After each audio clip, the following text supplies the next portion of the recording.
In the spring of 2081 AC, in a scarred black castle beside a lake called the God's Eye, a prince rode the length of a tourney field on a pale horse, holding a crown of blue winter roses, and did not stop at his wife.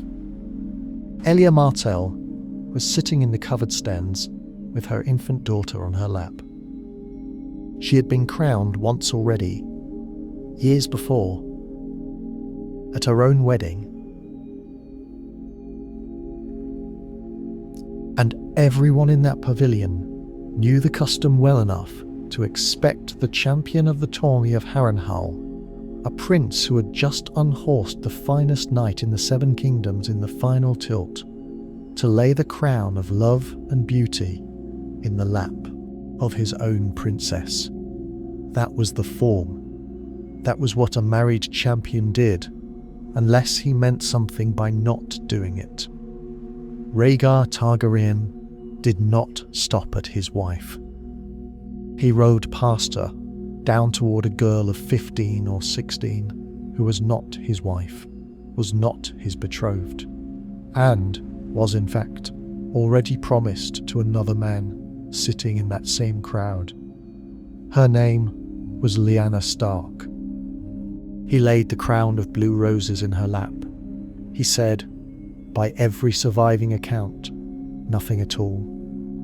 Everything that follows in this story, the death of a dynasty that had ruled for nearly 300 years, a war that killed tens of thousands of men whose names nobody remembers, the extinction of an entire royal bloodline in a single night in a capital city, and eventually the War of the Five Kings that forms the entire visible plot of Game of Thrones, traces back through an unbroken chain of cause and consequence to this one gesture.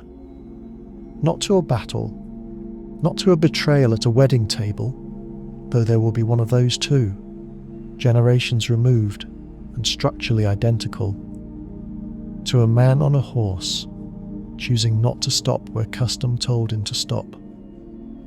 If you enjoy videos that take the history behind the story seriously, that connect what actually happened to what George R.R. Martin built, I'd genuinely appreciate it if you hit that like button and subscribe. It helps more than you know. Now, settle in. Get yourself nice and comfortable. Let's begin. Start with what was actually in that tawny box, because nothing about it was simple, and nothing about it was accidental in the way people usually mean when they say a story just happened. The tourney of Harrenhal took place in the year 281 after Aegon's landing, hosted by Lord Walter Went at the ruined castle his family still nominally held, a structure so large and so cursed by the manner of its building. Harren the Black had worked 40 years and the strength of the Riverlands to raise it, only to burn alive inside it along with his sons when Aegon the Conqueror's dragons came calling, that no lord had ever successfully run it as a seat of real power since. The tourney drew a reported 700 knights into the lists across its various events, along with the bulk of the great houses of the realm, and offer the champion's purse of 40,000 gold dragons, a sum that, measured against the ordinary income of a minor Riverlands householding, a single ruined castle, and a handful of farming villages, was simply not a figure House Went's own lands could have produced in a decade, let alone a season. Went was, by every internal account of Westerosi finance, a lord of modest means who somehow produced one of the richest tourneys in living memory, with prize money that dwarfed what his own holdings could plausibly generate. That detail matters, and we'll come back to it, because a tourney that expensive, on that scale, drawing every great house in the Seven Kingdoms to one location at one time, was not thrown by a minor Riverlands lord for sport. Someone financed it. The strongest theory, one that traces the gold to the crown itself, means that this entire gathering may have been engineered, possibly by Rhaegar himself, or by factions around him, as cover for exactly the kind of realignment of power that ended up happening in full public view on the final day. Before we even get to the tourney itself, understand what the realm actually looked like in 2081 AC, because Harrenhal did not happen in a stable kingdom, pausing for sport. It happened 4 years after the single event that historians of Westeros treat as the hinge point of Aerys II's reign, the defiance of Duskendale in 2077 AC, when Lord Denys Darklyn of Duskendale, resentful over trade rights the crown had stripped from his town, lured Aerys into the town under false pretenses and held him hostage for half a year. Tywin Lannister, then still Hand of the King, and by every account the single most competent administrator the Seven Kingdoms had seen in a generation, urged patience and negotiation. Sir Barristan Selmy instead infiltrated the town alone and freed the king by force. Aerys emerged from that half-year captivity a different man, thinner, harder-eyed, and from that point onward, visibly, measurably more paranoid, more suspicious of the very hand who had counselled the caution Aerys came to believe had been a plot to leave him captive and see him replaced. He had every Darklan and every Hollard put to death, regardless of guilt, including women and children, an act of collective vengeance so far beyond the customary justice even Westerosi lords expected that it announced, publicly, what kind of king had walked out of that dungeon. From that year forward, Aerys stopped trusting Tywin Lannister with anything that mattered, elevated flatterers and lesser lords instead, and began the practice, confirmed later when the truth surfaced under his own son's reign, of stockpiling enormous stores of wildfire beneath King's Landing itself, enough to have burned the entire city to bedrock, a secret project overseen by a pyromancer guild Aerys trusted more than his own hand. By the time of the tourney of Harrenhal, Tywin Lannister had already resigned as Hand of the King, in frustration and humiliation. Aerys had publicly refused Tywin's proposal to marry his daughter Cersei to the Crown Prince Rhaegar, a match that would have bound the two most powerful houses in the realm together, reportedly telling Tywin to his face that a lion did not mate with a drow the first was the reason the ancestry had been built on both sides and not been reassured. Most militarily capable lord in the Seven Kingdoms was sitting at Harrenhal that year, already estranged from the crown, already calculating, already watching. It is worth naming and setting aside the explanation most casual retellings reach for at this point, because it is incomplete in a way that matters. The assumption that Aerys was simply born mad, a Targaryen roll of the dice gone wrong, and that nothing which happened afterwards required any further explanation. Targaryen madness was real as a documented family pattern. Centuries of marrying brother to sister to preserve Valyrian bloodlines had produced, across the dynasty's history, figures like Maega the Cruel and the split-personality horror of Prince Aerion Brightflame, alongside genuine competence in kings like Jaehaerys the Old King and beloved rulers like Baelor the Blessed. A pattern Maestiers within the story itself describe as a coin flip the family kept making, generation after generation, with the gods. But Aerys' specific decline has a documented before and after inside his own reign, and the hinge is Duskendale, not birth. The wildfire he began stockpiling beneath King's Landing after that captivity sat forgotten and unused for decades, a paranoid king's insurance policy against a betrayal that never came in his own lifetime, until his own granddaughter's era, when Tyrion Lannister deployed a single cache of that same wildfire against Stannis Baratheon's fleet at the Battle of the Blackwater, and years after that, Cersei Lannister detonated the far larger remaining stockpile beneath the Great Sept of Baelor to destroy the Faith militant and half her own political enemies in a single afternoon, killing hundreds including her own son's wife. A paranoid king's private terror, born from 6 months in a dungeon and never used to burn the city he threatened it against, waited underground for 3 generations until his own descendants finally lit it.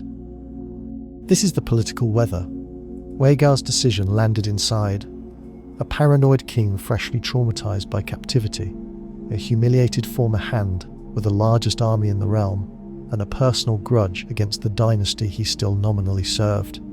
A kingdom held together less by loyalty than by inertia. Into that weather, a crown prince rode past his wife. So before we even get to Lyanna Stark, understand the room. Every great house that mattered was there. King Aerys II Targaryen did not attend, a small mercy for the realm, since Aerys by 281 AC was already deacon to the paranoid fire-obsessed decline that would define the last years of his reign. And his absence meant that for one tourney, the Targaryen dynasty was represented not by its erratic king, but by its charismatic, melancholy, universally admired heir.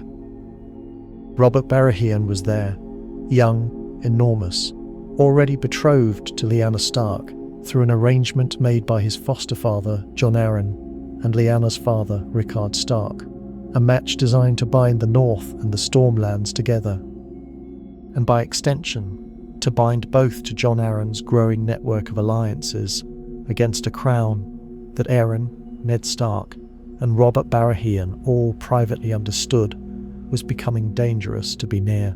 Eddard Stark was there, quiet, watchful, the second son who existed mostly in his older brother's shadow. Brandon Stark, the elder son and heir to Winterfell, was there, hot-tempered, well-liked, the Stark that history would have followed if history had gone one different way. And Lyanna Stark herself was there, 16 years old, already known within her own family and to the men who fostered with her as someone temperamentally unlike the quiet, dutiful daughters her culture expected. A girl who, by her own family's later testimony, had a wolf's blood in her that made her restless inside the role assigned to her. The rest of the pavilion reads like a wall core of every house whose choices would matter across the following decade of war. Jon Connington, Lord of Griffin's Roost and Rhaegar's own closest friend, competed and won early rounds before losing later in the lists. A man whose devotion to Rhaegar would define the rest of his own life and cost him his lands and his exile once the war he could not prevent came due. Young Royce of the Vale was present, as were lords of House Tully from the Riverlands, whose eventual marriage ties to Eddard Stark would help decide the war's military balance. And somewhere in that crowd, barely into his teens, stood Jaime Lannister, newly sworn into the Kingsguard by Aerys himself only weeks or months before the tourney, an honour Tywin Lannister experienced not as a reward, but as a deliberate insult, since it stripped Tywin of the son he intended to inherit Casterly Rock, and bound that son instead to a King Tywin no longer trusted, agreements that sat alongside the marriage refusal already curdling between them. Jaime stood guard that day over a king who was not present to be guarded, watching the same crown ceremony everyone else watched. 4 years, still removed, from the night he would put a sword through that same king's back, rather than let him burn King's Landing's entire population alive with the wildfire that king had spent a decade hoarding. One more thread from that same gathering deserves naming, because it shows that Rhaegar's was not even the only consequential romantic entanglement Harrenhal produced that year. Ashera Dayne, sister of Sir Arthur Dayne, the same knight who would die guarding a tower in Dorne years later, danced repeatedly with Eddard Stark at the tourney's evening feasts. An attention Ned's own reticence and honour-bound temperament made unusual enough that it was remembered and repeated by those who witnessed it. Whether the deeper entanglement that followed was with Ned himself, or, as some accounts within the story suggest, with his brother Brandon, The outcome was the same regardless of which Stark was involved. Ashara Dane bore a child that did not survive infancy, and within the year after the war ended, she threw herself from a tower at Starfall in grief. Nobody who knew her ever fully explained. The single tourney, in a single season, produced two separate chains of consequence running through two separate towers, one at the Red Mountains of Dawn, where Lyanna Stark died bearing a son who lived, and one at Starfall, where Ashara Dane died after bearing a daughter who did not. Harrenhal was not simply the place a war began. It was the place an entire generation of Westeros's ruling houses gathered in one location and made the private decisions that would define, and in several cases end, the rest of their lives. There is a subplot buried in the middle days of this tourney that most casual accounts skip past, and it matters enormously to understanding what happened on the final day, because it tells you what kind of person Lyanna Stark actually was before Rhaegar ever looked at her twice. During the tourney, a mystery knight, calling himself the Knight of the Laughing Tree, entered the lists wearing ill-fitting armour and a shield painted with a crude weirwood tree laughing at a fool's crest, and proceeded to unhorse 3 Knights of the Vale in succession.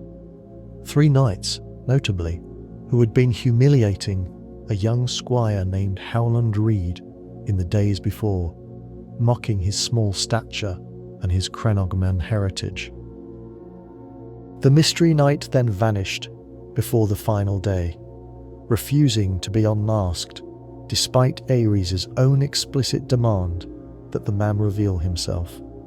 The strongest circumstantial case in the entire narrative, the horse, the timing, the target of the humiliation, Lyanna's own later friendship with Howland Reed, and the plain fact that no other explanation was ever offered, points to Lyanna Stark herself riding in disguise to avenge a friendless boy from a minor house that nobody at that tourney had any political reason to defend.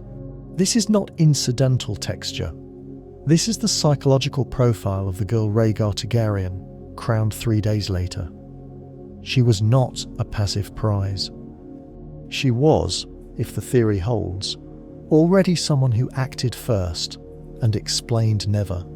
Someone willing to break the rules of an entire social order to right a wrong that cost her nothing to ignore. Now put Rhaegar in the room across from her. By 281 AC, Rhaegar Targaryen was roughly 24 years old, married for 6 years to Elia Martell of Dorne, and already the father of 2 children, Rhaenys, a toddler, and Aegon, an infant who had been born earlier that same year. So recently that some accounts place Elia at Harrenhal, still recovering from the birth. The marriage to Elia had been arranged for reasons that had nothing to do with affection and everything to do with the map.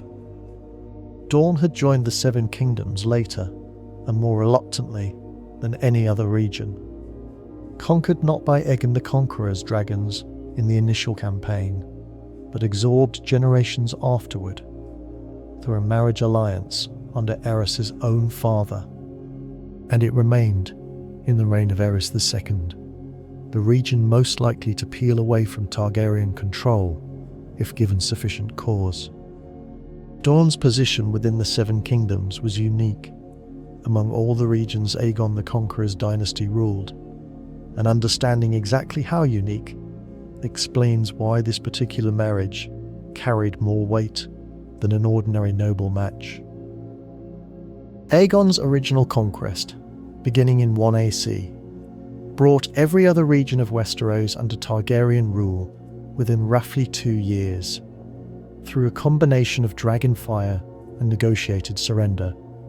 Dorne resisted entirely. 2 later Targaryen kings attempted to conquer it by force, and failed outright. Daeron I, called the Young Dragon, did briefly subdue Dorne through a bloody campaign in the 160s AC, only to see the region rise in rebellion and expel his garrisons within 4 years, a rebellion that killed Daeron himself.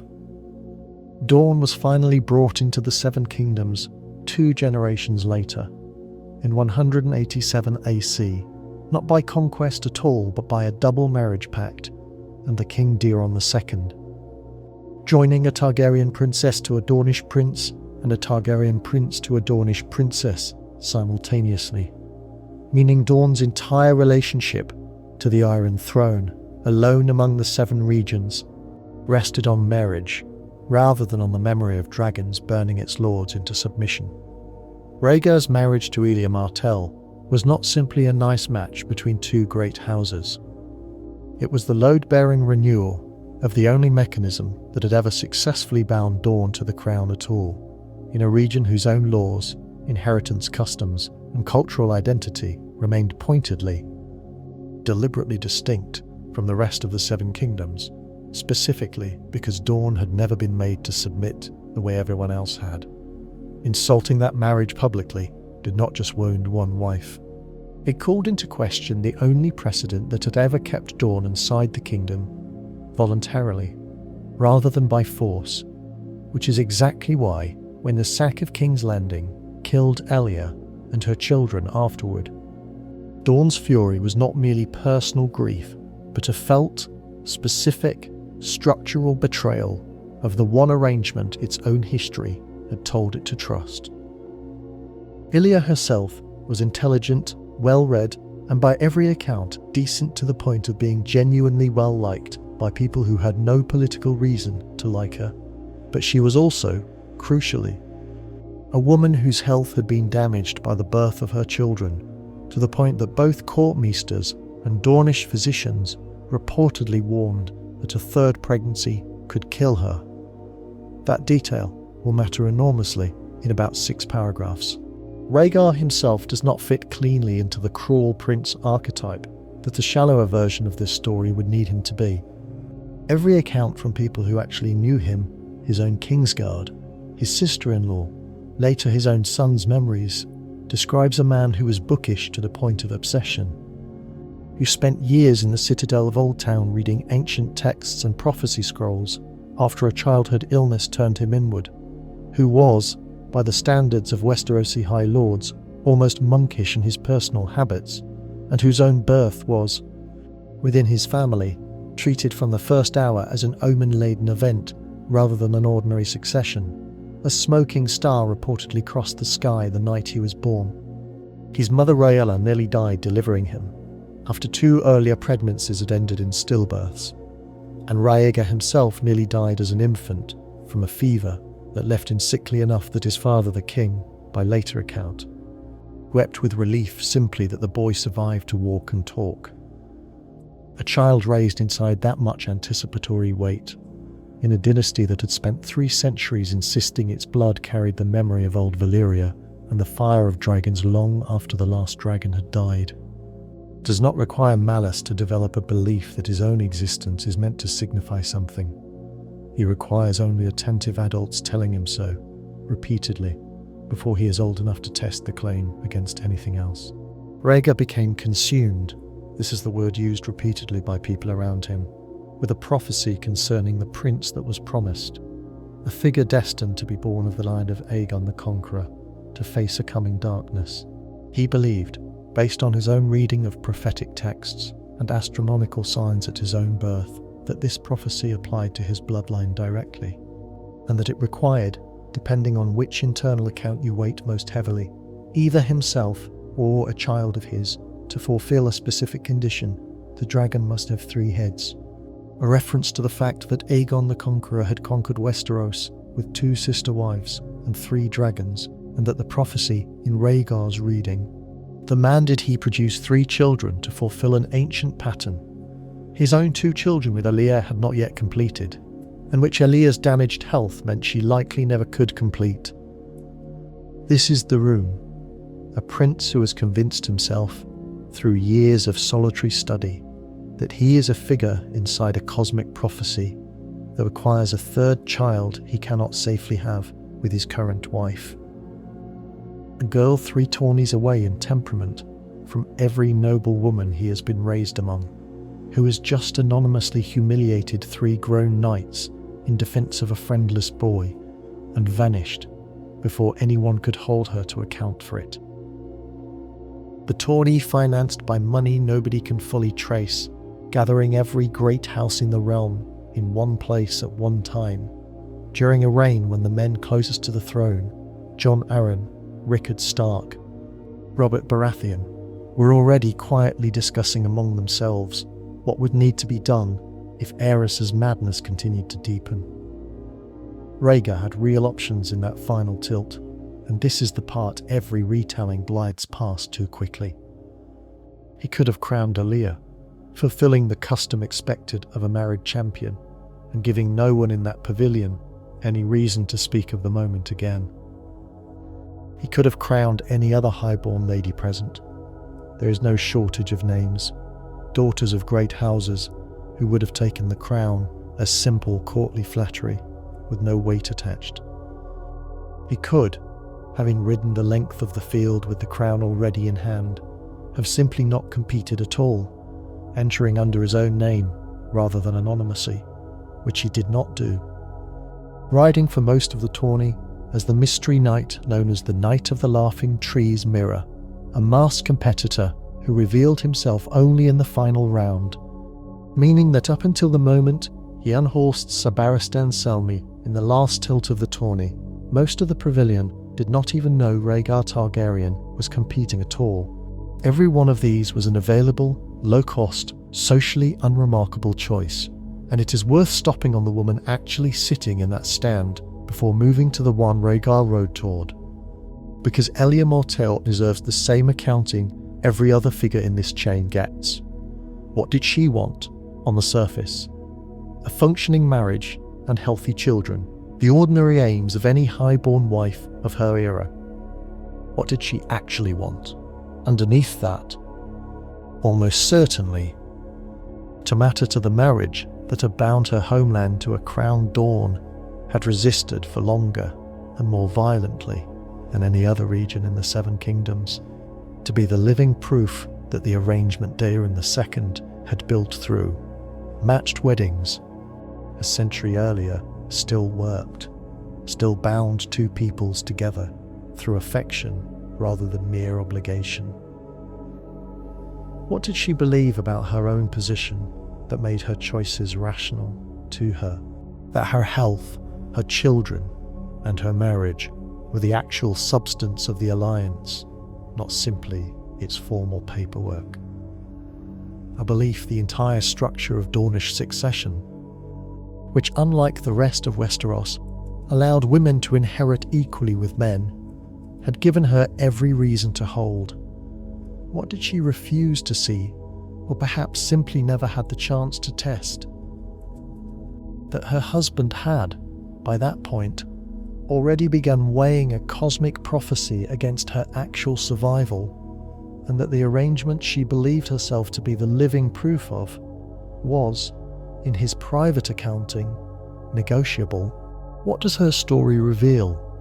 That the people whose bodies and health are treated as the collateral of a political alliance are rarely told when the men managing that alliance have started gambling with terms they were never consulted on. Elia Martell did not choose the crown of blue winter roses to be denied to her in front of her own household. She did not choose the war that followed, or the men who came through the doors of Maegor's Holdfast to kill her 3 years later. No, she is, across the entire chain this story traces, the person with the least agency and the most permanently altered life. And the story's own quiet insistence on remembering exactly how she died, not vaguely, not off-page, but in the specific, deliberate detail of Gregor Clegane's account of it, repeated by more than one character across the story's run, is itself an argument. Martin does not let the reader forget her, the way Rhaegar's own choice, in effect, asked the realm too. There is also a fifth option, less obvious, but very much live within his own belief system. and it is the one that makes the public performance at Harrenhal look less like romantic recklessness and more like a specific, calculated failure of execution. House Targaryen's own founding tradition, going back to Aegon the Conqueror himself, was polygamous. Aegon ruled with 2 wives simultaneously, his sisters Rhaenys and Visenya, a practice inherited from Valyrian custom and never formally abolished by Targaryen law, even though no king since Aegon's era had actually exercised it. If Rhaegar genuinely believed his prophecy required a 3rd child, he could not safely conceive with Elia. The internally consistent path, the one his own family's history gave an explicit precedent for, was to take Lyanna as a 2nd wife openly. Through the High Septon, with Elia's foreknowledge and the crown's formal sanction, treating the arrangement as a restoration of old Valyrian practice, rather than an insult, requiring anyone to guess at his intentions. That path would still have been politically explosive. It would not have been survivable in the same way. The 2nd marriage negotiated with Elia's family, announced through proper channels, absorbing the political cost up front in a single controlled announcement, is not the same act as riding past a wife in front of her own attendants and crowning another man's betrothed with no explanation offered to anyone. Rhaegar had the theological and dynastic justification available to him. He simply never used it. He performed the desire and skipped the diplomacy, and the specific, avoidable failure was not wanting Lyanna.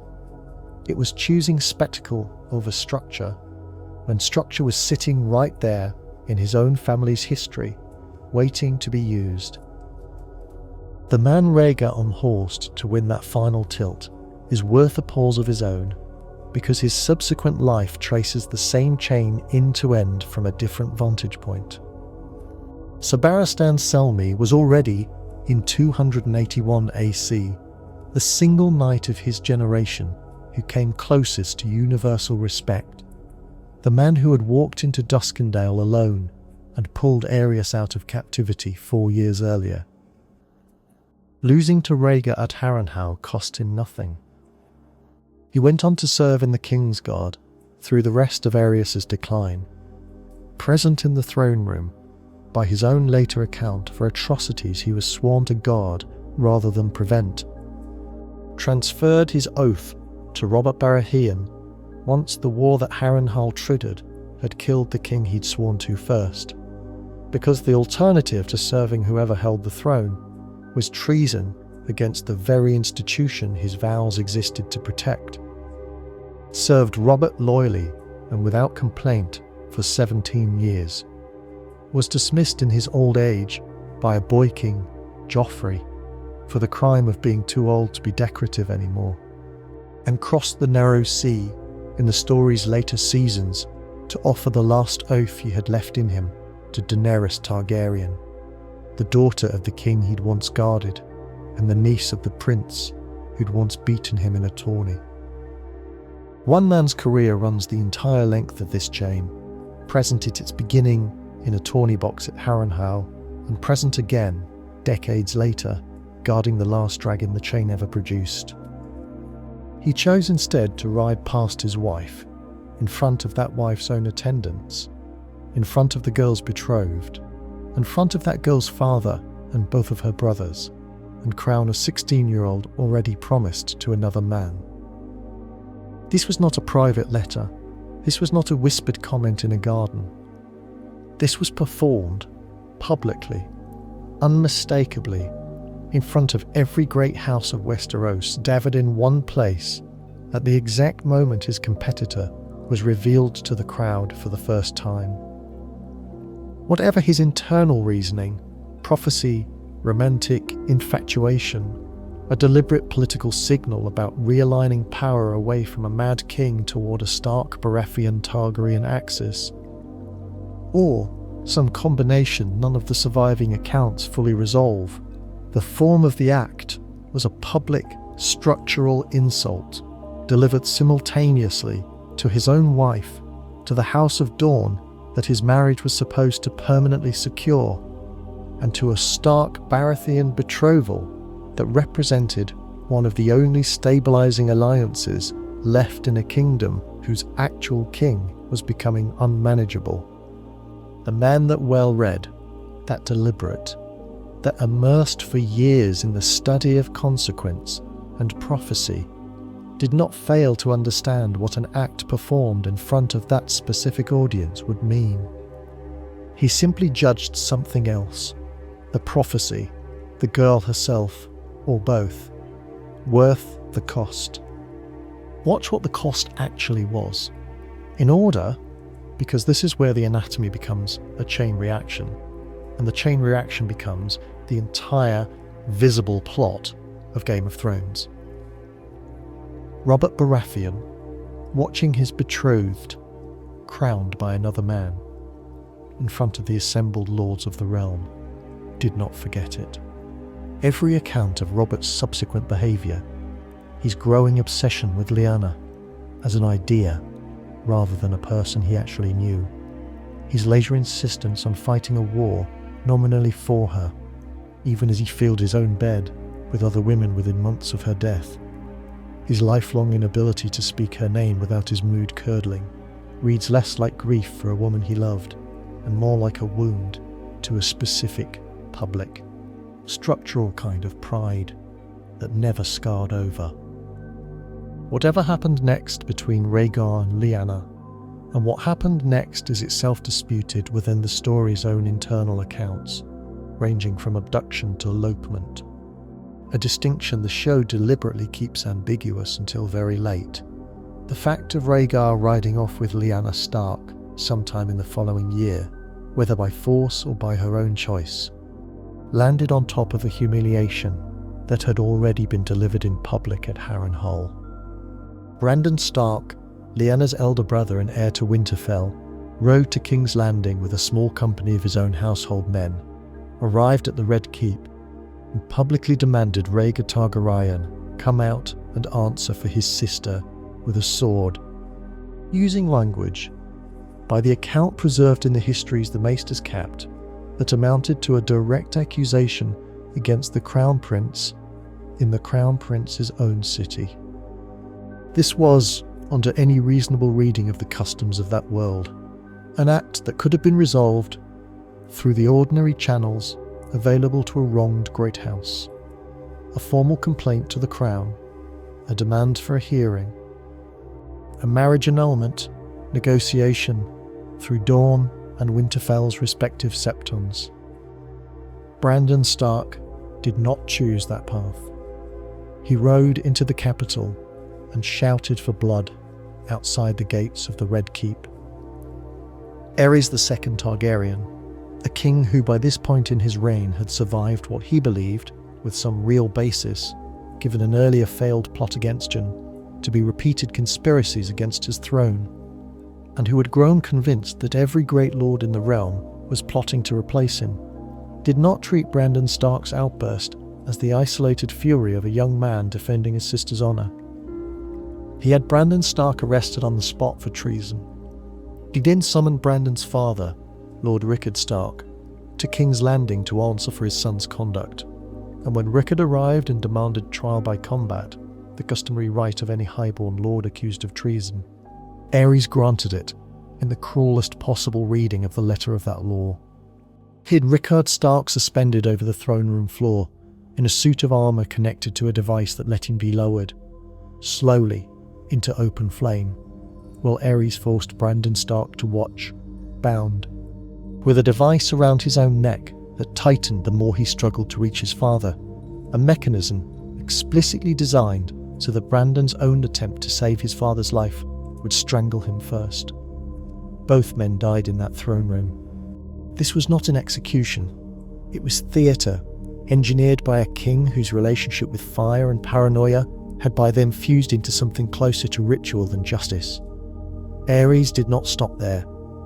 He demanded the heads of Eddard Stark and Robert Baratheon be sent to him. The two men, notably, who had done nothing yet but exist as Brandon Stark's brother and Lyanna Stark's betrothed, from Jon Arryn, their mutual foster father and Lord of the Vale, under threat of being named a traitor himself if he refused to comply. Jon Arryn refused. He raised his own banners instead, and the war that followed, The war that history and the show both call Robert's Rebellion was fought not in its origin over succession or ideology, or even, in the end, primarily over Lyanna Stark herself, but over a king's decision to answer a public insult delivered by his own son with a public execution so grotesque it forced three of the most powerful houses in the Seven Kingdoms into open war rather than risk what Aerys would do to them next. Everything after that point is the machinery running on momentum already established, and the machinery ran for roughly a year, at a cost the story is specific enough about to let us count it. Robert's Rebellion opened badly for the rebels at the Battle of Summerhall, and again at the Battle of Ashford.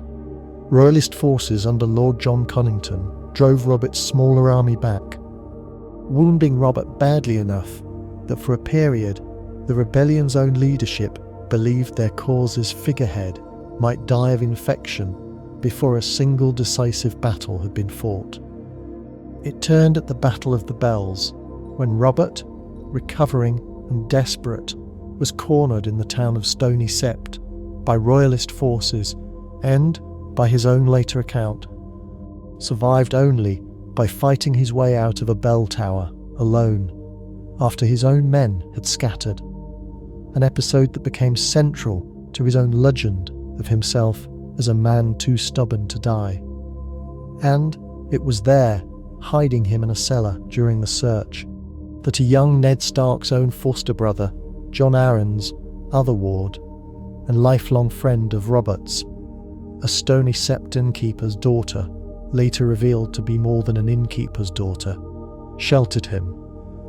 An episode with its own quiet consequences, the story reveals only decades later.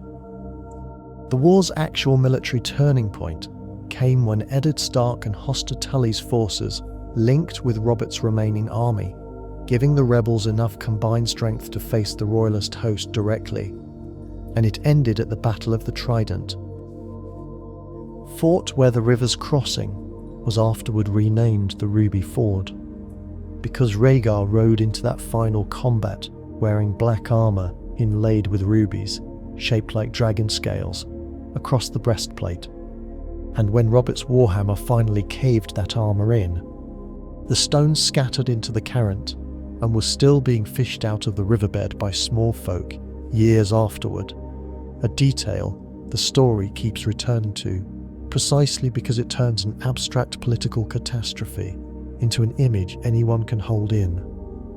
Their hand, a prince's dynastic seal, quite literally dissolving into a river and drifting downstream to strangers. Robert Baratheon personally killed Rhaegar Targaryen in single combat in those waters, the same Rhaegar whose decision at Harrenhal had set the entire war in motion, dying with, by his own later account through the visions later shared in the story, Lyanna's name reportedly on his lips, still believing his prophecy required completion even as the war it triggered killed him before he could complete it.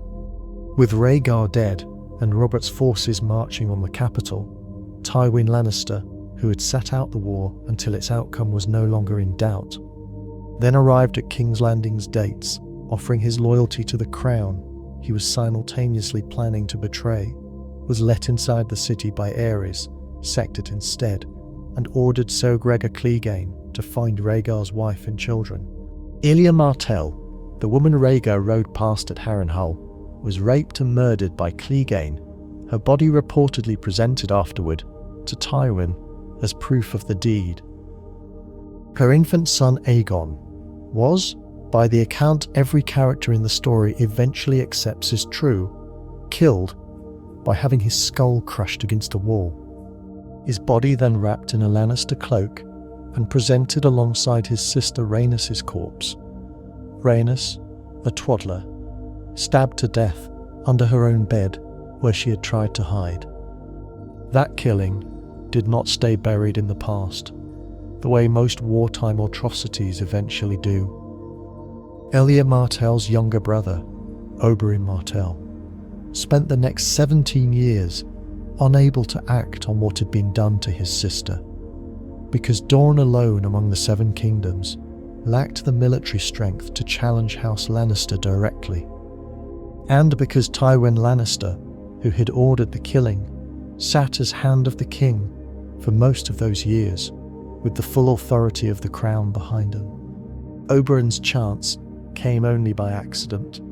Decades later, when a wholly unrelated dispute, Tyrion Lannister's trial for the murder of his nephew Joffrey, put Tyrion's fate in the hands of a trial by combat, and the Lannister champion selected for the crown was the same Gregor Clegane who had killed Alia and her children at the sack. Oberyn Martell volunteered to fight as Tyrion's champion for no reason connected to Tyrion's actual guilt or innocence, purely for the chance, 17 years delayed, to force Clegane to confess whose orders he had followed before killing him. He nearly succeeded. He had Clegane on the ground, disarmed, forced the confession out of him in front of the entire court, naming Tywin Lannister as the man who commanded Elia's death. And then, in the instant of his own victory, got close enough for Clegane to seize him, crush his skull between two massive hands, and die of the wound himself, only afterward, taking Oberyn's vengeance and Oberyn's life in the same motion. A single afternoon's decision at Harrenhal took 33 years, in the story's own internal chronology, to produce a death in a tournament arena that answers it almost exactly in kind. A skull crushed in retribution for a skull crushed against a wall, delivered by the same hand, too late by half a lifetime to save the person it was meant to avenge. This is what the crown of blue winter roses cost, traced without a single break in the causal chain. A prince rides past his wife. A betrothed man's pride curdles into obsession. A brother rides to the capital and dies for it in fire. A father dies watching his own son strangled trying to save him. A war begins that kills the prince he started it, and the wife he rode past, along with both of his children by her, are murdered in the sack that follows his death.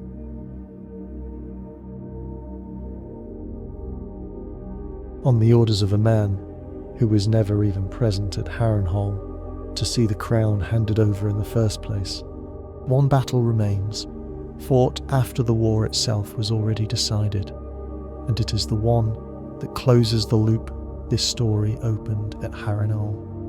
Word of Rhaegar's death at the Trident did not end the fighting for three men who had sworn a vow older and, in their own understanding, higher than loyalty to any single king. Three knights of the Kingsguard, Sir Arthur Dayne, Sir Aswell Went, and Lord Commander Gerald Hightower, who had been stationed not at the capital and not at the Trident, but at a remote tower in Dorne, guarding something, or someone, Rhaegar had placed there before riding north to his death. Eddard Stark, marching south afterward with a small company that included the same Crenobman squire humiliated at Harrenhal and defended by a mystery knight nobody had ever unmasked, arrived at that tower to find three of the finest swords in Westeros still standing guard over a dying woman, still refusing, even with their king dead and their cause lost beyond any hope of reversal, to abandon the post their prince had given them. Ned fought them, by his own account, given only once, only to his own wife, and only years later. All three Kingsguard died, and all of Ned's own companions, save one, died with them. The one who survived was Howland Reed.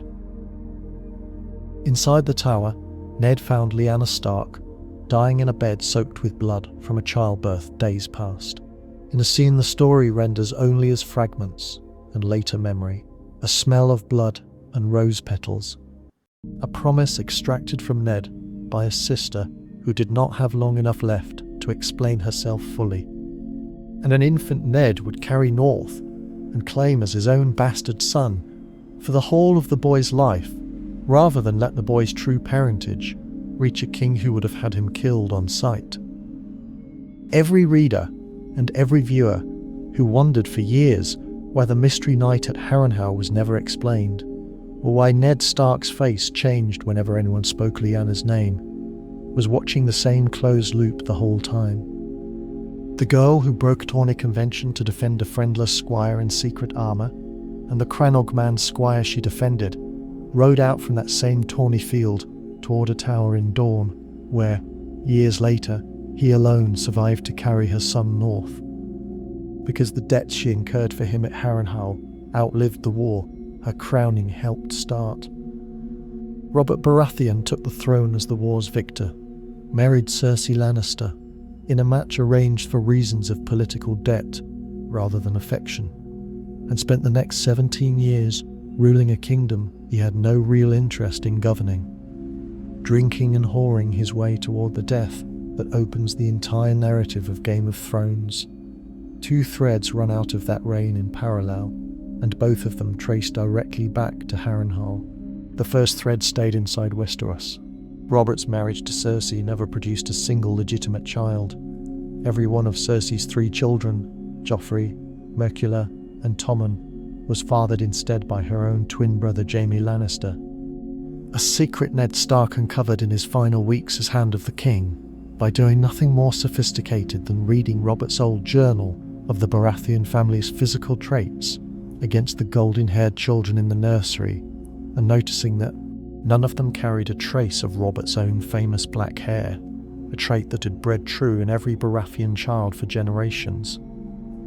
Ned's discovery of that secret, and his decision to act on it honourably rather than quietly, informing Cersei before informing the king, giving her the chance to flee rather than see her children killed as the illegitimate product of incest and treason, is the direct cause of his own execution weeks later, ordered by a boy king, Joffrey, whose entire claim to the throne existed only because the marriage that was supposed to legitimise him traced back to a war fought to avenge a betrothal Rhaegar's decision at Harrenhal had broken in the first place. Ned's death at the steps of the Great Sept of Baelor in front of his own daughters is the single event that turns a fragile peace into open war. Robb Stark, learning of his father's execution, calls his own banners and marches south, beginning a northern campaign that wins every battle it fights and still ends at the Twins, with Robb, his pregnant wife, and his own mother murdered under a guest's roof by Walder Frey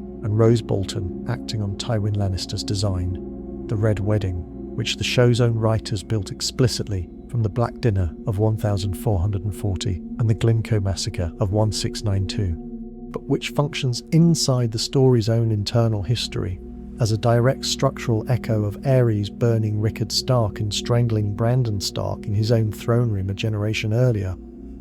A great lord's family destroyed under the appearance of law and hospitality, by a ruling power that judged the political cost of the atrocity worth paying. Tywin Lannister learned that lesson from watching a mad king get away with murdering the Starks' grandfather and uncle. He simply executed the same lesson better than Aerys had, at a wedding table instead of a throne room, and with none of Aerys' theatrical excess to make the crime memorable enough to trigger a second rebellion in response.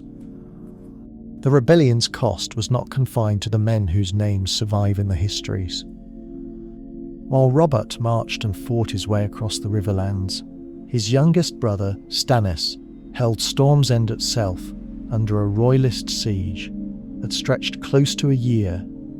The garrison inside, reduced by its final months to eating rats and boiled leather, while Mace Tyrell's besieging army camped comfortably outside the walls, waited for starvation to do what assault could not. A siege Stannis survived, only because Eddard Stark, marching south after the war's main battles were already won, arrived in time to break it. And a siege severe enough that Stannis carried its lesson for the rest of his life, that endurance without complaint, discipline without warmth, and suspicion of every ally's motives were the only postures that had actually kept him alive, A formative experience that explains, decades later, why the man became incapable of the ordinary political charm his brother Robert had in easy abundance. Stannis Baratheon and Renly Baratheon, Robert's two younger brothers, each raised their own claim to a throne their dead brother's children cannot legitimately hold, splitting the war 3 and then 4 ways before it is finished. And every one of those claims exists only because the throne Robert sat was never secured by a legitimate heir in the first place, a barrenness of real succession that traces in an unbroken line back to a marriage of political debt Robert entered. Only because the woman he actually wanted to marry had been crowned by another man at Harrenhal and was dead within the war that followed. The War of the Five Kings, in other words, the entire conflict that occupies the majority of Game of Thrones runtime, the war that kills Robb Stark, Catelyn Stark, Renly Baratheon, and tens of thousands of soldiers whose names the story never bothers to give us, is not a new war.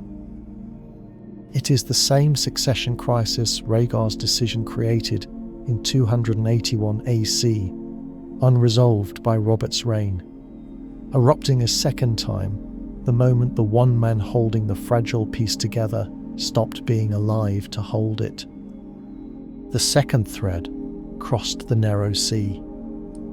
Rhaegar's younger siblings, Viserys and the infant Daenerys, were smuggled out of Westeros before the sack of King's Landing reached them, the last 2 survivors of the direct Targaryen line, and spent their entire childhoods in exile across the free cities, sold from one minor lord's hospitality to the next, living on the charity of men who remembered the dynasty's gold more fondly than they remembered its rule.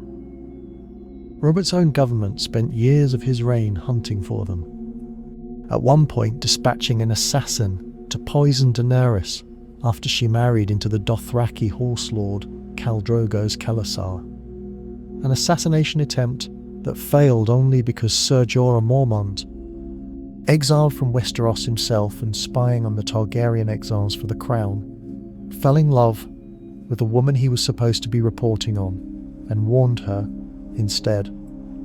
Daenerys' entire arc, her Khalasar, her 3 dragons hatched from stone eggs, everyone else in the world believed to be extinct relics, her conquest of Slaver's Bay, her fleet, her eventual return to Westeros with the only dragons the world had seen in over a century and a half, exists at all only because 2 children survived a massacre that killed every other Targaryen in the direct line. A massacre that would have had no one left to survive it if Rhaegar had crowned his own wife at Harrenhal instead of a girl betrothed to someone else.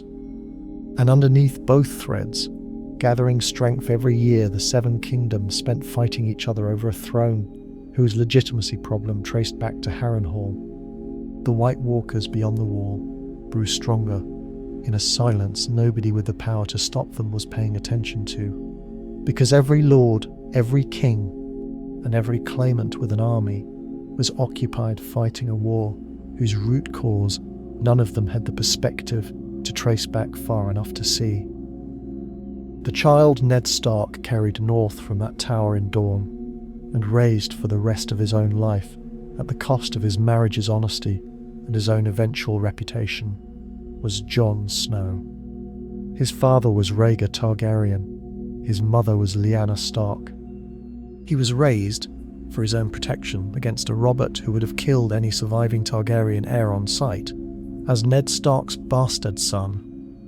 A lie so complete that Jon himself did not learn the truth until the final seasons of the story.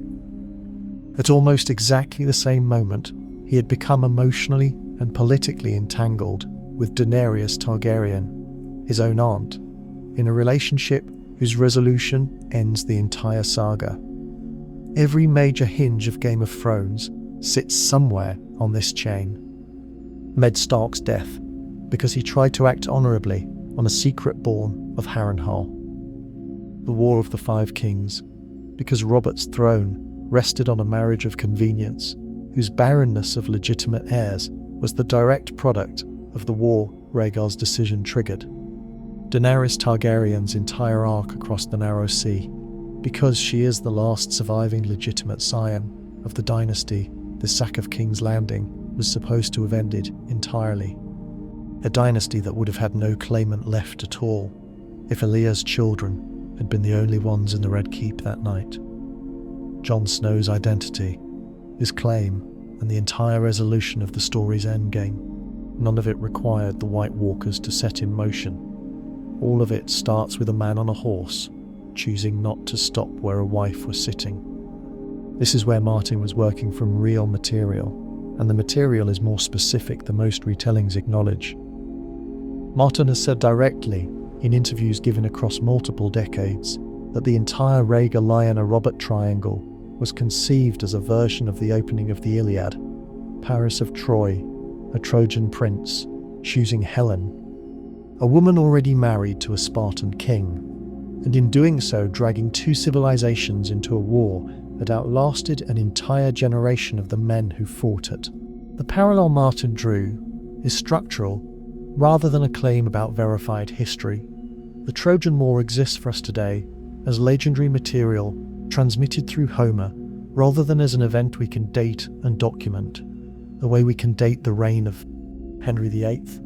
But the structure Martin borrowed is exact. A prince takes a woman already spoken for.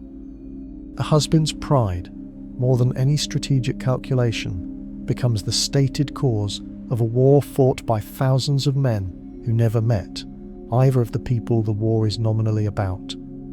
The woman herself disappears almost entirely from the story once the war begins, becoming a symbol fought over rather than a person consulted, or actual wishes in the matter argued about by everyone and confirmed by almost no one. Homer gave the Greeks 10 years at Troy's walls.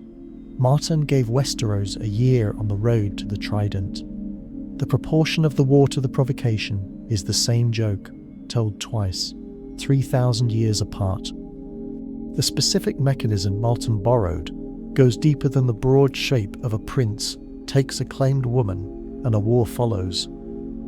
In the legendary material underlying the Iliad, every one of Helen's former suitors had, before her marriage to Menelaus, sworn what tradition calls the Oath of Tyndareus, a binding promise to Helen's father that whichever man she married, all the rest would come to that man's defense if anyone ever tried to take her from him. That oath is the mechanical reason a personal humiliation escalated into a war involving effectively every kingdom of Bronze Age Greece. Menelaus did not have to persuade allies to fight for his pride, because the alliance already existed, pre-sworn, waiting only for the triggering event. Robert's rebellion works by an almost identical mechanism, just with the binding oath replaced by the tighter, more immediate obligations of fosterage and betrothal. Jon Arryn was bound to defend Ned Stark and Robert Baratheon because he had fostered both of them as his own wards. Hoster Tully was bound to the rebellion because his daughter Catelyn had been married to Ned Stark to seal the alliance once Brandon, her original betrothed, was dead. Every house that joined Robert's banners did so through a web of prior obligation that existed before Harrenhal and simply waited, like the Oath of Tyndareus, for a triggering insult severe enough to activate it. Paris did not create the alliance system that destroyed Troy. He only gave it a reason to fire. Rhaegar did not create the fosterage and betrothal network binding Arryn, Stark, Tully, and Baratheon together. He only gave it the same. But there is a second parallel, one drawn from documented history rather than epic poetry, and it is arguably the more useful one for understanding exactly what kind of political mistake Rhaegar made, because it involves the same specific error: choosing a personal desire over a political marriage in a way that was performed publicly rather than managed privately, and paying for the performance rather than the desire itself. In September of 1946, King Edward IV of England, a young, charismatic, recently victorious king in the middle of the Wars of the Roses, a decades-long dynastic civil war between the houses of York and Lancaster, that is itself the most direct real-world template Martin drew on for the entire War of the Five Kings, secretly married Elizabeth Woodville, a widow of no great family, in a private ceremony with almost no witnesses, while his most powerful supporter, the Earl of Warwick, a man historians would later nickname the Kingmaker, because Edward's own throne existed largely thanks to Warwick's swords and money, was actively negotiating a French royal marriage alliance on Edward's behalf on the continent, entirely unaware his king had already married someone else. When the marriage became public months later, Warwick was humiliated in front of the French court he had been negotiating with, and the Woodville family, suddenly the in-laws of the King of England, were elevated at a speed and to a degree that alienated the established nobility who had spent years bleeding for Edward's crown. Warwick's resentment over that single act of humiliation, not any disagreement over policy, not any question of Edward's fitness to rule, but the specific, personal, public embarrassment of discovering his king had already married someone else while he negotiated an alliance nobody had told him was already moot, curdled over the following years into open rebellion. Warwick eventually switched sides entirely, allying with the Lancastrian enemies he had spent his life fighting, briefly restoring the mad. Deposed King Henry VI to the throne in 1470, specifically to spite the king, whose secret marriage had cost him his pride. Edward had to flee England. He came back with an army, won his throne back at the Battle of Tewkesbury, and Warwick died on the losing side of a battle caused at its root, not by ideology or succession law, but by one king's private decision to marry for desire rather than alliance, performed in a way that publicly humiliated the one man whose loyalty that decision could least afford to lose. The mechanism is identical to Harrenhal. A powerful man makes a private choice about who he wants, delivers it in a form that publicly humiliates the specific ally whose pride was structurally load-bearing to the whole political system, and then spends the rest of his life fighting a war that decision made unavoidable. Edward IV survived his war. Rhaegar did not survive his. But the shape of the mistake, the specific, avoidable, public performance of a private desire, is the same mistake, made by two men, 3 centuries and 1 continent apart from each other, in every sense except the one that mattered. Consider the third case, because it is the one where a single man's decision to choose personal desire over an existing marriage produced consequences that outlasted every person alive at the time by centuries rather than decades. In 1527, Henry VIII of England, married to Catherine of Aragon for 18 years and desperate for a legitimate male heir, after Catherine had produced only a single surviving daughter, Mary, decided he wanted Anne Boleyn, a woman at his own court who refused to become his mistress and would accept nothing less than marriage. Getting Anne meant setting Catherine aside, and setting Catherine aside meant a fight with the Pope, because Catherine was the aunt of Holy Roman Emperor Charles V, the most powerful monarch in Europe, and no pope, dependent on that emperor's goodwill, was going to grant Henry the annulment he wanted. Henry did not back down. Between 1532 and 1534, he broke England away from the authority of the Roman Catholic Church entirely. Had Parliament passed the Act of Supremacy, naming himself, not the Pope, the supreme head of the Church of England. Married Anne Boleyn in 1533 and set in motion the English Reformation, the dissolution of monasteries across the entire kingdom, the seizure of monastic lands and wealth on a scale that reshaped English land ownership for generations. The execution of anyone, including his own former Chancellor, Thomas More, who refused to swear to the new religious order. Anne herself lasted 3 years as queen, before Henry, having failed again to get the son he wanted, had her tried on fabricated charges of adultery and treason and beheaded in 1536. The religious schism that one man's marital decision created did not end with either of their deaths.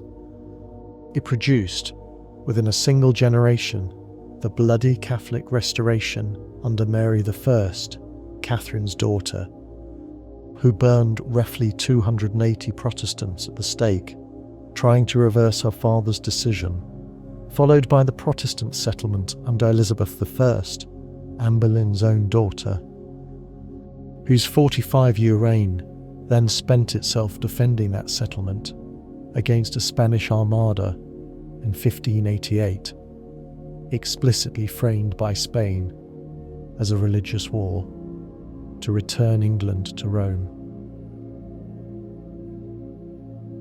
60 years of English history, a fracture in European religious politics that outlived the Tudor dynasty itself, all traceable to one king's specific unwillingness to remain married to a woman who could not give him what he wanted. There is a place, though, where Martin diverged from the historical pattern entirely, and the divergence tells you something real about what he was building.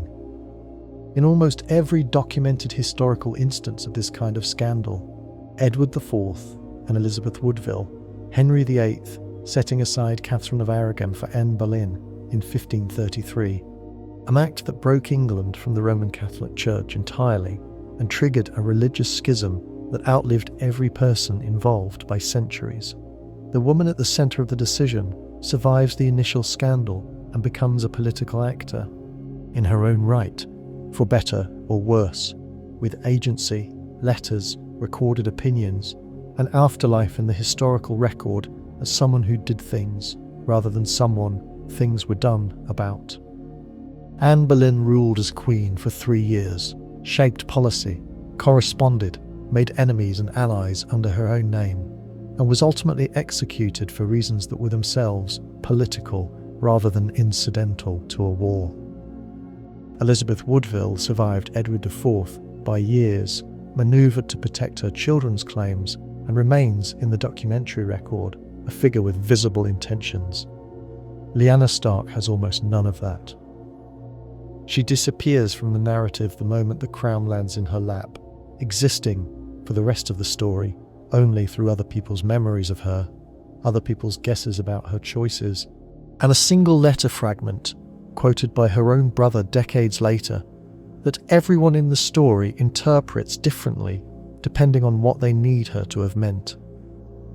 Whether she went with Rhaegar willingly or was taken, whether she loved him or feared him, whether the tower in Dorne where she died was a refuge she chose or a prison she couldn't leave.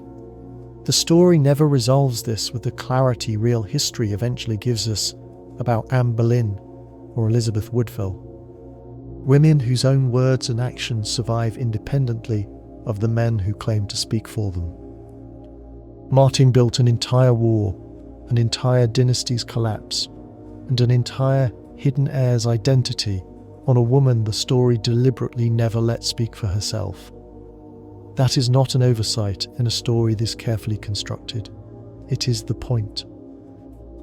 Robert fought a war for an idea of Lyanna he had built in his own head and never once tested against the actual person. Rhaegar, whatever his private reasoning, made a decision that reshaped a continent, without ever once, in any surviving account, explaining it to her, to Elia, or to anyone else who had to live with the consequences. The entire chain of catastrophe traces back to a woman treated by every man whose decisions determined her fate as a symbol rather than a person, and the story never corrects that treatment, even in retrospect, because that is precisely the mechanism it is diagnosing. Wars fought over women are, with remarkable historical consistency, not actually about the women. They are about the pride of the men who believe they are entitled to them. Which brings us to the psychology underneath the politics. Because Rhaegar was obsessed with prophecy is a plot description, not an explanation. And this channel doesn't deal in plot descriptions. What did Rhaegar actually want? On the surface, to fulfill what he believed was a genuine cosmic prophecy tied to his own bloodline. A prophecy he had spent years of solitary study convincing himself was real and specific and urgent. What did he actually want underneath that? Almost certainly, something closer to what every person raised inside an institution larger than themselves eventually wants, meaning that exceeds the ordinary. Rhaegar was born the heir to a dynasty already visibly rotting from within, watching his own father descend year by year into a paranoia that would eventually see Aerys immolating men alive in his throne room for imagined slights, and a scholarly, sensitive, sickly child who spent his early years withdrawn from martial training in favour of books does not, typically, respond to that inheritance by wanting more raw power. He responds by wanting purpose, a reason the inheritance matters beyond the accident of birth order. The prophecy of the prince that was promised gave Rhaegar exactly that. It transformed an anxious, guilt-shadowed heir to a decaying, embarrassing throne into the possible chosen figure of an ancient cosmic pattern, a role that made every sacrifice, every cost imposed on people around him, feel not like selfishness, but like duty. This is, psychologically, one of the oldest and most dangerous transformations available to people born into inherited power, the conversion of private desire into prophetic obligation, so total that the person performing it may not even be lying when they insist they are only doing what must be done. What did he refuse to see? That Elia was a person whose survival mattered, independent of whether she fit his prophecy's requirements. That Lyanna was a 16-year-old girl whose consent, whatever form it actually took, was being processed through his own narrative rather than negotiated with her directly. That a public performance in front of the entire political nobility of Westeros would function as a political act, regardless of what private meaning he assigned to it. Rhaegar was, by every account, gentle, thoughtful, sad, and beloved by the people closest to him, and none of that prevented the single decision that mattered most in his entire life from being made almost entirely inside his own head, tested against prophecy and poetry, rather than against the people who would have to live with what it cost. The historical equivalent here is not really Henry VIII, whose motivations were transparently dynastic. He needed a male heir and had convinced himself God agreed with him, nor Edward IV, whose motivations were transparently romantic and impulsive. The closer psychological equivalent is a figure like Charles I of England, a century after Henry. A king raised to believe in the divine right of kings so completely, so much as an internalized cosmic truth rather than a political convenience, that he genuinely could not process parliamentary opposition to his will as legitimate political disagreement. He experienced it as a violation of a sacred order, and that inability to see his own choices as choices, rather than as the unfolding of a truth larger than himself, is a large part of why Charles spent the 1640s refusing every compromise Parliament offered him, plunged England into a civil war that killed a higher proportion of the English population than the First World War would nearly 3 centuries later. Modern estimates place the dead across England, Scotland, and Ireland somewhere near 200,000 people, out of a combined population that never approached what a single large modern city holds today, and walked calmly to his own execution outside the banqueting house in 1649, still insisting, right up to the block, that he had done nothing wrong, because a king who genuinely believes his authority is a fact of the cosmos cannot experience its revocation as anything other than an error in the universe, rather than an error in himself. England spent the following decade under a Puritan Commonwealth that outlawed Christmas celebrations and closed the theatres before restoring Charles's own son to the throne in 1660. A reversal so complete that the restored monarchy dug up Oliver Cromwell's corpse and posthumously hanged it. Proof that even a war fought to end one king's belief in his own destiny can end a generation later, with the crown simply restored to his son. The underlying question of where royal authority actually comes from left exactly as unresolved as before the war began. Rhaegar never had to face that particular reckoning. He died on a riverbank, believing his prophecy still required completion. The war had started, having killed him before disproving him. But the psychological architecture is the same. A man who has replaced ordinary moral accounting with cosmic obligation does not experience his own worst decisions as decisions at all. He experiences them as destiny, which is a far more comfortable place to stand while the people around him pay the actual bill. Robert Baratheon deserves the same accounting, because his psychology is the mirror case, born from the same afternoon. What did Robert want on the surface? Lyanna Stark restored to him, and Rhaegar Targaryen dead for taking her. What did he actually want underneath that? Almost certainly vindication for a humiliation he could never publicly name as a humiliation, because the culture he belonged to gave men no vocabulary for admitting that a woman's public preference for another man had wounded them personally rather than merely offended their honour abstractly. Robert fought a war for Lyanna, and within months of winning it and sitting the throne he took in her name, filled his court with mistresses and fathered children by half the serving women in a capital. A pattern that only makes sense once you recognise that the war was never really an act of devotion to a specific woman he actually knew. It was an act of restoring a wound to his pride that a specific woman's disappearance had opened.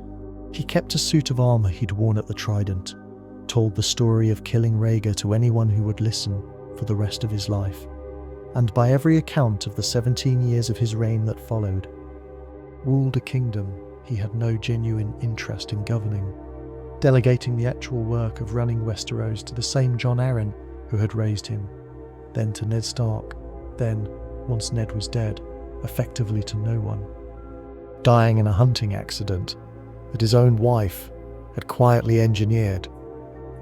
Drunk on wine her family had made sure was always within reach.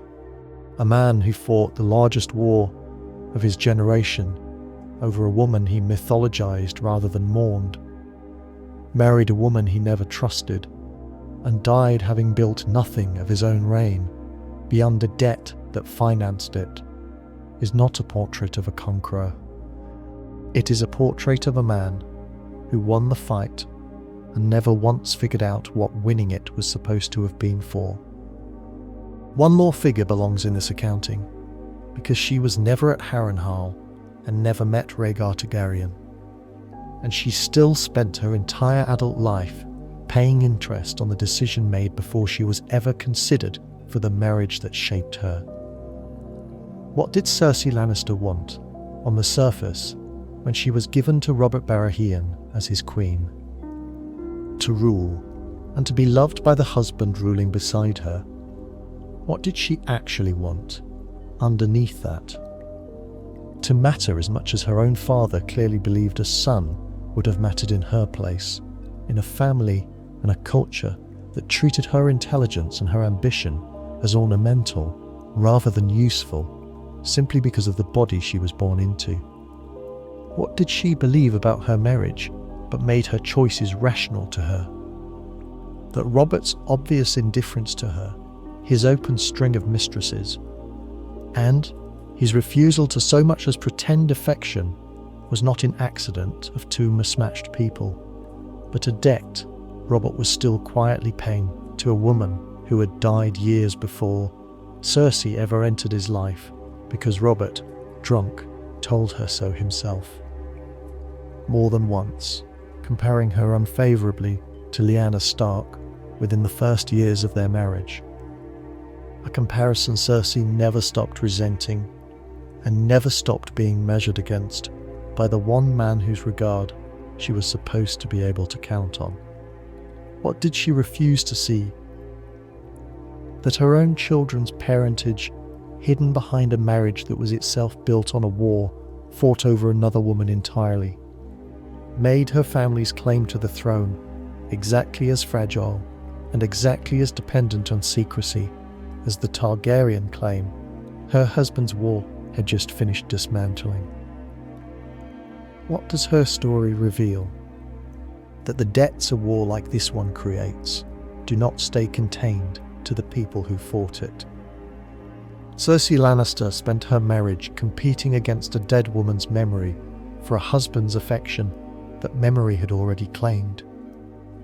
In a match that existed at all only because that same dead woman had been crowned by someone else's husband a decade earlier.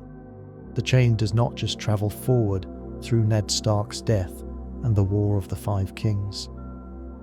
It travels sideways into a marriage bed in King's Landing, where a queen spent 17 years losing to a woman who was never in the room. What does this reveal about the kind of person power attracts or creates? It reveals something that real history confirms across dozens of unrelated cases, and that this fictional history simply compresses into one tawny field. That the people most dangerous to the political order around them are rarely the ones who want power nakedly, who at least can be bargained with, deterred, or outmaneuvered on terms both sides recognise as political. The genuinely dangerous ones are those who have convinced themselves their private desires are cosmic necessities, because a man like that cannot be reasoned with using the ordinary vocabulary of cost, consequence, and other people's suffering. Rhaegar did not think he was choosing a girl over a wife, a war over a peace, or a continent's stability over his own longing. He thought he was fulfilling a prophecy that predated him and would outlast him. And against that belief, Elia Martell's health, Lyanna Stark's actual wishes, Robert Baratheon's pride, and Rickard Stark's life were all, in the accounting that mattered to him in that tawny box, secondary considerations. He was wrong about the prophecy, or at least wrong about how to fulfill it. The story eventually reveals that the Song of Ice and Fire and the prince who was promised may have required an entirely different configuration of Targaryen blood than Rhaegar's own reading of the scroll suggested, meaning that everything he cost the realm may have been in service of a misreading of the very texts he had devoted his adult life to studying. Even the prophecy's grammar undermines him. The term rendered in the common tongue as Cray, the prince that was promised, comes, in the story's own internal scholarship, from a High Valyrian original that carries no fixed gender at all. A linguistic ambiguity multiple characters within the story argue over directly, meaning the prophecy Rhaegar spent his adult life assuming pointed to a son could just as easily have pointed to a daughter, to Daenerys herself, or to no single person at all, but to whichever Targaryen eventually did what needed doing. A man who read prophecy for a living missed the one detail a careful reading of his own source language would have flagged. That is, perhaps, the cruelest detail in the entire chain. Not that a prince made a catastrophic decision for love. Princes have always done that, and history forgives it more easily than we'd like to admit. The cruelty is that he may have made it for a prophecy he had spent years studying and still got wrong. The circle this decision opened does not close at the Trident, or even at the Tower of Joy. It closes generations of plot later, in a throne room, when Rhaegar's own son a boy raised his entire life believing himself Ned Stark's bastard, ignorant of the tower where he was born or the woman who died bearing him, kills Rhaegar's own niece. The last dragon-riding Targaryen, the story of her producers, because she has become, by that point, something he loves and something a realm cannot survive at the same time. Jon Snow killing Daenerys Targaryen is Robert Baratheon killing Rhaegar Targaryen, restaged with the bloodlines reversed and the moral weight inverted. A man forced by love and political necessity into the same impossible position. Ending a Targaryen he cannot separate his feelings from because the realm's survival requires it. Robert killed the father to end a war the father's choice had started. Jon kills the daughter to end a different war her own father's line eventually produced. Neither man wanted to be the one holding the sword. Both of them were, because the same bloodline, the same prophecy, and the same inability to separate personal feeling from political consequence that put a crown of winter roses in Lyanna Stark's lap eventually required someone to make the killing choice Rhaegar himself was never made to make. The dragon Rhaegar believed needed 3 heads to fulfill an ancient prophecy, produced 4 generations later, exactly the number of catastrophic choices it takes to prove that prophecies do not save the people who believe in them. They only cost the people around those believers everything the belief was worth. It is worth answering directly the objection this argument invites, because a careful viewer will have it ready. Why locate the origin at Harrenhal at all, rather than at Aerys' throne room, where 2 men actually died, or at the twins, where a wedding became a massacre that a great many people consider the single worst thing that happens across the entire story? The answer is that both of those moments are themselves reactions, not origins. Aerys does not decide, unprompted, one ordinary morning to execute Rickard and Brandon Stark. He does it in direct, specific response to Brandon Stark riding to the capital, demanding Rhaegar's blood. And Brandon does not ride to the capital in response to anything except the events Harrenhal set moving. Tywin Lannister does not orchestrate the Red Wedding as an isolated act of cruelty either. He does it to end a war that would not exist without a succession crisis that traces, link by link, back through Robert's childless marriage, back through the rebellion that put Robert on the throne, back through the execution that started that rebellion, back through Brandon's ride to King's Landing, back through Rhaegar's ride down a tawny field. Every subsequent atrocity in this chain is a rational actor responding to a crisis inherited from the decision before it. Only one decision in the entire sequence was made by someone with every safe alternative available, no existing crisis to react to, and nothing forcing his hand except his own reading of a prophecy he had chosen alone to believe applied to him. That is what makes Harrenhal the anatomy worth performing, rather than any of the more visually dramatic moments the chain produces afterward. The Red Wedding is a masterclass in cruelty executed under wartime pressure. Harrenhal is where the war became necessary in the first place, made by a man standing in a field on a clear day, with every other option still open to him. Sit with the weight of what that single choice actually cost, laid end to end. A wife raped and murdered, along with 2 children who bore no responsibility for their father's decision. A brother strangled trying to save a father who burned in front of him. A war that killed men on both sides of a conflict whose stated cause most of them could not have explained beyond a name and a grudge. A dynasty of nearly 3 centuries reduced, within a single generation, to 2 exiled children across a narrow sea, and 1 secret, unacknowledged heir raised under a lie to keep it alive. An entire kingdom's next generation of leaders, Ned, Robert, Cersei, and eventually their children, inheriting a peace built on a war that never actually resolved the tension it was fought over. Because Robert's marriage to Cersei was itself a debt of that war, rather than a partnership, and everything that followed from that marriage's barrenness of real love or real heirs cascades directly into the show's entire opening premise.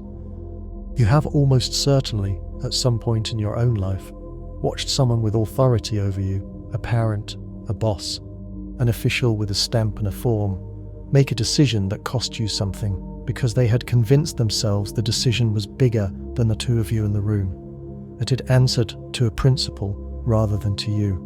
You have probably also, at some point, been that person yourself, certain that what you wanted and what was objectively correct happened, conveniently, to be the same thing. The scale is different. Nobody's marriage decision starts a war that kills 200,000 people in the ordinary run of things. But every institution you have ever worked inside, every family you have ever belonged to, every government you have ever lived under, has had at least one person near its centre who mistook a private want for a public obligation. And the ordinary damage that mistake does rarely announces itself with a battlefield. It shows up as a policy nobody can quite trace back to a reason, a family estrangement nobody can quite explain, a decision made in a room you were never in that you are still, years later, paying for.